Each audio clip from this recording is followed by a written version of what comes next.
Bandai just made a huge announcement regarding Gundam Seed. There's gonna be a new movie coming out. It's gonna be called Project Ignited. There's a new master grade called the Eclipse Gundam. It's gonna be a main character of Gundam Seed Eclipse, a new comic book, Gaiden of Gundam Seed. It might have a cameo in the movie, but I don't think it's gonna show up in the movie. Well, I think this came out a little bit out of the blue in the US at least, in my opinion. But it kind of makes sense that they're making that Freedom Gundam statue in Shanghai. So they're probably going all out on Gundam Seed overseas. Pricing at 5,500 yen and take out a tax, which is 10%. It is 5,000 yen. So this guy is the mysterious item B everyone has been trying to guess. Yeah, so let's take a look. I thought it looks really cool, but I thought it was a third-party model kit when I first saw it. I don't know if it's good or bad. Probably good because everybody liked the third-party design so much. If you take a look at the model number, the MVF, that's the naming convention for Orb. The mobile suit from Orb, like Murasame, has the naming convention like MVF. They didn't tell us about the designer, but my guess with Gundam Seed is usually Kunio Kawara and then Akutsu Junichi come in and clean up for master grade. So here you see the front and the back. Okay, it looks way better at this angle. The shoulders are a little bit like Airmaster. Red piece is like Freedom Gun. The overall color scheme reminds me of Double O Sky actually. And then in the back you have the striker pack attachment point. And a little bit of thruster in the back of the head, which is quite interesting. And everything is very sharp. In fact, it did say their design principle is sharpness. And here you have the weapons. So the rifles came from the side skirt, but where did the beam saber come from? Oh, it came from within the rifle. I see it now. So the beam saber shares the same handle as the beam rifle. And here you have the beam shield. Yeah, and the beam shield looks a little bit like Gundam Double Sky.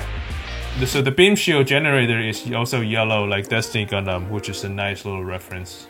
This image shows that it's compatible with all kinds of striker packs, which I think is actually a huge sell point. It just adds so much play value to it.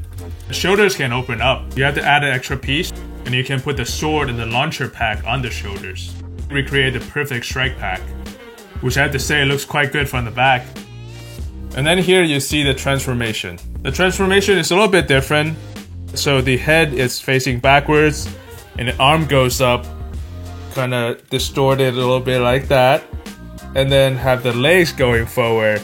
I mean, we haven't seen that before, have we? We haven't seen a transformation in Gundam with the legs going forward. And what's interesting about this transformation is that it leaves the back exposed and the shoulder exposed, so you can still attach a striker pack to it. That's why the back is upright like that, and then the shoulder is also upright like that, so the striker pack attachment can still work while everything is attached to it. And then, of course, P Bandai. There's gonna be a different expansion park for P Bandai. So this guy is gonna be released in August, after the release of the comic in July.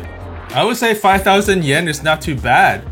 $50, $55 in the US. Kind of a normal price for master grades these days, like a middle normal price. I think the design might actually be very popular. It's very spiky, and then if you take a look at the P Bandai expansion, it's adding more spikes to the back. So this might be what's popular right now. A lot of third-party kits starting to look kind of similar as well. So a lot of spikes, a lot of high detail parts, and of course P Bandai is going to try to design what's popular and what sells. I think it looks pretty cool. So this is the only mobile suit in Gundam Seed that can transform and be able to carry striker packs. So right there's a lot of play value. I think I would like to hear a little bit more about the story and the origin. I think I'm gonna have to see more. Maybe if it shows up in more anime and comic book. But let me know what you guys think about this, and I'll see you guys next time.